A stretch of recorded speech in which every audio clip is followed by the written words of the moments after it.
Now, to get back to this clash of civilizations thing, Huntington's, everybody is flailing around for some paradigm, some big thing that you can use to control people.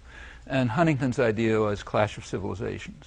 So, there's Islam and us and all these other things. And the reason why the idea is the reason why the world is so disorderly is because you've got now with the Cold War going, you've got all these ethnic groups killing each other and so on.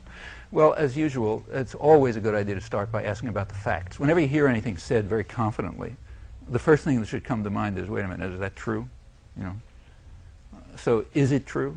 I mean, is it true that there's more ethnic conflict now than there was 20 years ago? Well, take a look. In most of the big conflicts that are going on around the world were going on right through the Cold War, like Burundi and Rwanda. There were huge massacres going on in the early 70s. Actually, I wrote about them at the time. Nobody was talking about them because it wasn't interesting, but they were there. There are some, in fact, just about every one you pick goes way back. Now, there are some that are new. Those within the former Soviet system, including Yugoslavia, within the old so-called communist system, yeah, they're new. So like the war in Chechnya, or Azerbaijan, Armenia, Tajikistan, these things are all new. But that's standard. Any time a tyrannical system breaks down, you have all sorts of conflict internal to it. Just take a look at the breakdown of the European empires. Every single one was like that, and most of them were worse.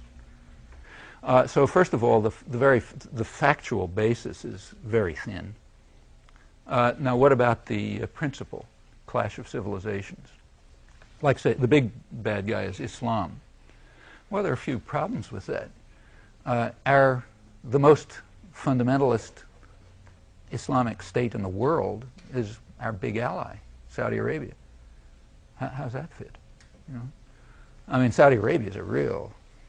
It's not fundamentalist enough for some of the people in it, but it's pretty extreme.